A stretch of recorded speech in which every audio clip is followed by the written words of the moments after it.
नमस्कार आप सभी को। इस वीडियो में मैं आपको बताऊंगा भारतीय न्याय संहिता में सेक्शन 38।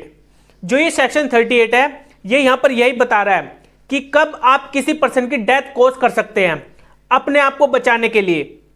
अपना प्राइवेट डिफेंस कब यूज कर सकते हैं और कब आप किसी पर्सन की डेथ कॉज कर सकते हैं, किन केसेस में कर सकते हैं। इस वीडियो में आपको यही बताने वाला हूं मैं, और इस वीडियो को पूरी जरूर देखना जिससे आपको पता लगेगा कि कब अपने आप को खुद को बचाने के लिए या फिर किसी अदर पर्सन को बचाने के लिए आप प्राइवेट डिफेंस यूज कर सकते हैं और उस पर्सन की डेथ कॉज कर सकते हैं वहां पर। तो चलिए शुरू करते हैं वीडियो को। पहले मैं आपको बेयर एक्ट लैंग्वेज बता देता हूं। बेयर एक्ट लैंग्वेज के साथ साथ मैं आपको समझाने की कोशिश करूंगा with example. Bare act language यहां पर यह बता रही है आपके पास राइट टू प्राइवेट डिफेंस है, आप एक्सटेंड कर सकते हैं अपने राइट को। कब कर सकते हैं? जब आपको यह लगे कि आपकी वहां पर मृत्यु हो सकती है, मतलब कि आपके बॉडी के अगेंस्ट, जो हमारा शरीर है, हमारे शरीर के खिलाफ कोई ऑफेंस हो सकता है जिससे हमारे शरीर को खतरा हो सकता है, तो तब वहां पर हम right to private defence use करेंगे और उस पर्सन की वहां पर डेथ कॉज कर देंगे। अब बेयर एक्ट में आपको दिख भी रहा होगा सेक्शन 37। सेक्शन 37 मैंने आपको अपनी लास्ट वीडियो में बताया था, जिसमें मैंने आपको बताया था कि कब आप right to private defence use नहीं करेंगे, वो कौन से केसेस होंगे। अगर आपने सेक्शन 37 की वीडियो नहीं देखी है तो उस वीडियो को भी देख लेना आप, जिससे आपको सेक्शन 38 अच्छे से क्लियर होगा। तो चलिए आगे बढ़ते हैं। अब इसी में ही सेक्शन 38 में ही कुछ पॉइंट्स दिए गए हैं। इसमें इन पॉइंट्स में बताया गया है कि वो कौन से ऑफेंसेस हो गए जिन ऑफेंसेस में हम अपना right to private defence use करेंगे और उस पर्सन की डेथ कॉज कर देंगे, वहां पर हम उस पर्सन की वहां पर मृत्यु कारित कर सकते हैं। इस सेक्शन में 7 तरह के ऑफेंसेस बताए गए हैं, उन 7 को मैं आपको अच्छे से बताऊंगा। इसमें जो ए क्लोज है, ए क्लोज बता रहे हैं यहां पर, अगर किसी पर्सन को ये एप्रीहेंशन होता है, उसको ये डर लगता है कि कोई पर्सन मेरी मृत्यु कर देगा, ठीक है, उसको ये लगना चाहिए, उसको एप्रीहेंशन लगना होना चाहिए कि मेरी कोई क्या कर देगा, डेथ कॉज कर देगा, ठीक है, तो उन केसेस में उस पर्सन के पास ये राइट आ जाता है कि वो उस पर्सन की वहां पर डेथ कॉज कर दे। क्योंकि अगर कोई पर्सन असोल्ट करता है ना, उसको ये लग रहा है कि सामने से कोई पर्सन आ रहा है, वो मुझे मार सकता है, ठीक है, उसके हाथ में कोई डेंजरस वेपन है, उस डेंजरस वेपन से वो मुझे तुरंत ही मार देगा, तो उस केस में वहां पर वो अपना right to private defence use करके उस पर्सन की वहां पर डेथ कॉज कर देगा, उस पर्सन को वहां पर जान से खत्म कर सकता है वहां पर, और ये लगता है कि वो मुझे जान से खत्म ही कर देगा, तब कर सकते हैं हम। और जो तीसरा पर्सन होता है ना, अगर वो तीसरा पर्सन देख रहा है कि कोई दूसरा पर्सन उस पर्सन को मारने वाला है, तो वो तीसरा पर्सन भी उस पर्सन को बचाने के लिए वहां पर right to private defence use करेगा, ठीक है, वो उस पर्सन को वहां पर उस पर्सन की डेथ कॉज कर सकता है। तीसरा पर्सन के पास भी ये राइट होता है। एक क्लॉज सिंपली यहां पर यही बता रहा है, अगर कोई पर्सन मारने के लिए आ रहा है, असोल्ट कर रहा है, असोल्ट का मतलब होता है हमला करना, ठीक है, अगर कोई हमला करने आ रहा है और उसके हमले से ये लग रहा है उस पर्सन को, जिस पर्सन के ऊपर हमला किया जा रहा है, वो मेरी यहां पर डेथ कॉज कर देगा, वो मुझे जान से मार देगा, तो उस केस में हमारे पास ये राइट आ जाता है कि हम उस पर्सन की भी डेथ कर सकते हैं, उस पर्सन को भी हम मार सकते हैं। ये एक क्लॉज बता रहा है सेक्शन 38 में। और जो सेक्शन 38 में बी क्लॉज है, बी क्लॉज यहां पर बता रहा है कि कब हम right to private defence use करेंगे। अगर हमें यह लग रहा है कि कोई पर्सन हमें ग्रीवियस हर्ट पहुंचा सकता है, कोई हमें गंभीर चोट पहुंचा सकता है, तो उस केस में भी हम उस पर्सन की वहां पर डेथ कर सकते हैं। अब मान लीजिए कुछ लोग आ रहे हैं, 3 या 4 पर्सन हैं, 3-4 व्यक्ति आ रहे हैं हमें मारने के लिए, मान लीजिए मुझे 3-4 व्यक्ति मारने के लिए आ रहे हैं। अब मेरे पास वहां पर राइट आ जाता है कि वो, क्योंकि मुझे लग रहा है कि वो तीनों चारों मेरे को गंभीर चोट पहुंचा सकते हैं, ग्रीवियस हर्ट मेरे को कर सकते हैं, तो उस केस में मैं वहां पर उनकी डेथ कॉज कर सकता हूं। अगर मेरे पास गन है तो मैं उनको गन से शूट कर सकता हूं, क्योंकि मुझे लग रहा है कि वो मुझे ग्रीवियस हर्ट पहुंचा देंगे। अब ग्रीवियस हर्ट में भी हम वहां पर उन पर्सन की डेथ कॉज कर सकते हैं। अगर मुझे एप्रीहेंशन हो रहा है या फिर किसी तीसरे पर्सन को लग रहा है कि वो,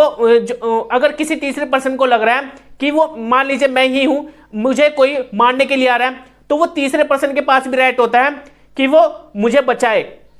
उन तीनों चारों पर्सन को वहां पर क्या कर दे, उनको भी वहां पर शूट कर दे या फिर किसी भी वेपन से उनको वहां पर जान से खत्म कर सकता है, क्योंकि वहां पर वो मुझे इमीडिएटली डेथ कॉज हो सकती थी मेरे को वहां पर, तो मुझे बचाने के लिए हम वहां पर उन पर्सन्स की डेथ कॉज कर सकते हैं। बी क्लोज सिंपली यहां पर यही बता रहा है और कुछ नहीं है सेक्शन 38 में। और जो इसमें सी क्लोज है, सी क्लोज यहां पर ये बता रहा है अगर किसी पर्सन की ये इंटेंशन है, ठीक है,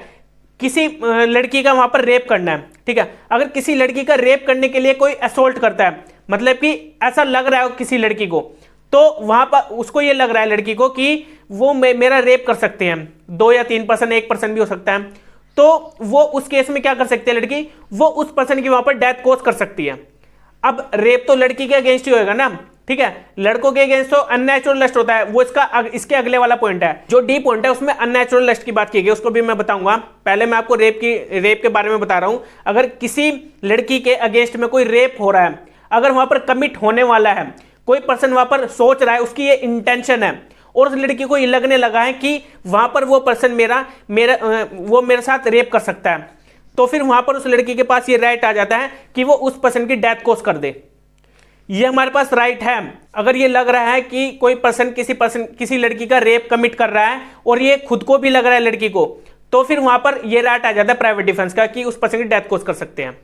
किसी थर्ड पर्सन के पास भी राइट होता है। अगर थर्ड पर्सन को लग रहा है कि किसी लड़की का रेप हो रहा है, कोई कमिट कर रहा है, ठीक है, तो उस केस में उस लड़की को बचाने के लिए वो लड़का क्या करेगा, या कोई भी व्यक्ति हो सकता है, उस लड़की को बचाने के लिए वहां पर उस लड़के की डेथ कर देगा जो लड़का वहां पर उस लड़की का रेप कर रहा है। तो ये हमारे पास राइट होता है प्राइवेट डिफेंस का कि कब हम क्या कर सकते हैं, किसी लड़की को बचाने के लिए उसकी डेथ कॉज कर सकते हैं जो वहां पर ऑफेंस कमिट कर रहा है। ये 38 में सी पॉइंट बता रहा है। और जो डी पॉइंट है, डी पॉइंट में अननेचुरल लस्ट की बात की गई है, जहां पर कोई भी अननेचुरल लस्ट कर रहा है।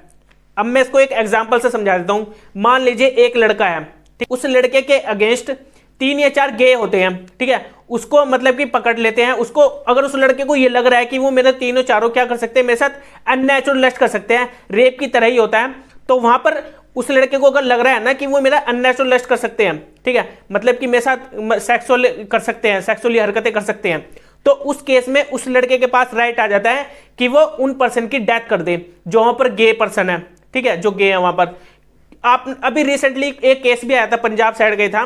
तो वहां पर एक लड़के को वहां पर 3-4 लड़कियों ने किडनैप कर लिया था, ठीक है, और उसके साथ गलत तरीके से रेप किया गया, मतलब कि एक अननेचुरल लस्ट किया गया उसके साथ। तो वहां पर भी वो एक मतलब कि उस लड़के के पास वहां पर राइट था कि वो उन 3 या 4 लड़की को क्या कर सकते हैं, उनकी वहां पर डेथ कॉज कर सकता है।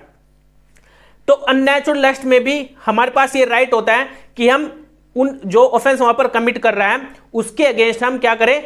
हम वहां पर उनकी मृत्यु कारित कर सकते हैं, उनकी हम डेथ कॉज कर सकते हैं। यह हमारा अधिकार होता है जो 38 के डी क्लोज में बताया गया है।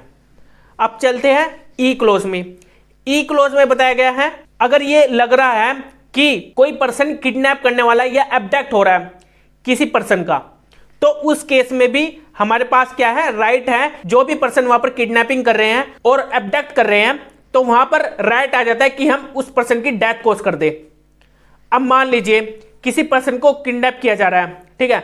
तो वहां पर उस पर्सन के पास अगर उसको ये लग रहा है असोल्ट होने वाला है, उसको ये लग रहा है सामने से 3 या 4 पर्सन आ रहे हैं और वो मुझे किडनैप करके ले जाएंगे,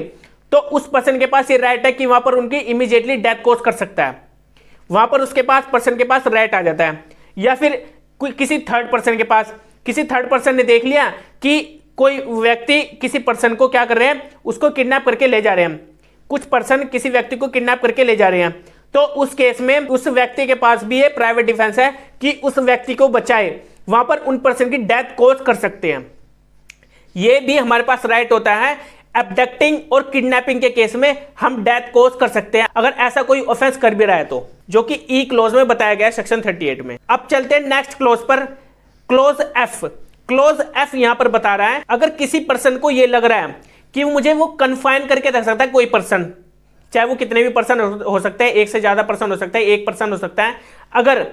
किसी पर्सन को ये लग रहा है कि वो मुझे किडनैप करके रख सकते हैं, किसी छोटे से कमरे में बंद करके रख सकते हैं, ठीक है, मतलब कि एक किस्म से उसको कन्फाइन करना हम बोल देंगे, रॉन्गफुली कन्फाइन करना, तो वहां पर भी उस पर्सन के पास ये राइट आ जाता है कि वो उन पर्सन की डेथ कॉज कर दे। अब मान लीजिए 3 या 4 पर्सन होते हैं, अब किसी पर्सन के पास वो भागे हुए आ रहे हैं और उसको ये लग रहा है कि वो मुझे इसी कमरे में बंद कर देंगे, तो उस केस में वहां पर उस पर्सन के पास ये राइट है कि वहां पर उन पर्सन की वहां पर डेथ कॉज कर सकते हैं, क्योंकि वहां पर उसको रॉन्गफुली कन्फाइन किया जा रहा है। तो वहां पर रॉन्गफुली कन्फाइन करना भी एक ऑफेंस होता है। तो उस केस में हम वहां पर हमारे पास ये राइट आ जाता है कि उस पर्सन की वहां पर डेथ कॉज कर दे। या फिर किसी थर्ड पर्सन ने देख लिया है तो थर्ड पर्सन के पास भी ये राइट होता है कि अगर किसी पर्सन को रॉन्गफुली कन्फाइन करके रखा जा रहा है तो उस पर्सन को बचाने के लिए वहां पर उन पर्सन की डेथ कॉज हम कर सकते हैं। ये सेक्शन 38 में क्लोज एफ बता रहा है। अब चलते हैं नेक्स्ट क्लोज पर, क्लोज जी। क्लोज जी यहां पर बता रहा है अगर किसी पर्सन को यह लग रहा है कि कोई पर्सन मेरे ऊपर अटेम्प्ट कर रहा है एसिड अटैक वहां पर किया जा रहा है और उस एसिड अटैक से मुझे कोई हार्म हो सकता है, कोई ग्रीवियस हर्ट हो सकता है वहां पर, तो उस केस में हमारे पास ये राइट आ जाता है कि जो वहां पर क्या कर रहा है, एसिड अटैक कर रहा है, जो हमारे पास एसिड फेंक रहा है हमारे ऊपर, उसकी वहां पर डेथ कॉज कर दे इमीडिएटली, क्योंकि वहां पर भी वो एक हमें क्या कर रहा है, ग्रीवियस हर्ट पहुंचा रहा है। अब बी पॉइंट बी क्लोज में मैंने आपको बताया था जहां पर ग्रीवियस हर्ट भी पहुंचाया जा रहा है ना, हमारे पास वहां पर राइट आ जाता है कि हम उन पर्सन की क्या करें, डेथ कॉज कर दें। अब एसिड अटैक में भी यही होता है, अगर कोई पर्सन मेरे पास भागा हुआ आ रहा है और मेरे पास तब तक राइट है कि हम उसकी वहां पर डेथ कॉज कर दें, तो हम वहां पर हम उस पर्सन की डेथ कॉज कर देंगे। अगर उसको ये एप्रीहेंशन हो रहा है तब जाके करेंगे, ऐसे नहीं कि भाई ऐसे उसको मार दिया और फिर बोल दिया कि वो तो मेरे ऊपर एसिड अटैक करने वाला था, नहीं, उसको एकदम से इमीडिएटली लगना चाहिए, तभी हम वहां पर क्या करेंगे, प्राइवेट डिफेंस यूज करेंगे। तो अब आपको पता लग ही गया होगा जो मैंने आपको 7 पॉइंट सेक्शन 38 में बताए हैं कि कब आप किसी पर्सन की डेथ कॉज कर सकते हैं। अब मैं आपको एक केस भी बताना चाहूंगा, उस केस से आपको और क्लियर हो जाएगा। केस का नाम है स्टेट ऑफ ओडिशा वर्सेस घेनू, 1978 का ये केस है।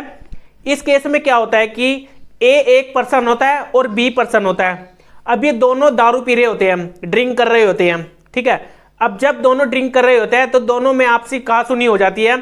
तो फिर ए पर्सन क्या करता है, ए पर्सन बी पर्सन के ऊपर लाठी लेकर भाग रहा होता है, ठीक है, और बी पर्सन को वहां पर ये लग रहा होता है कि वहां पर वो जो ए पर्सन है, ए पर्सन मुझे वहां पर ग्रीवियस हर्ट पहुंचा सकता है या फिर वहां पर मेरी डेथ कॉज भी कर सकता है।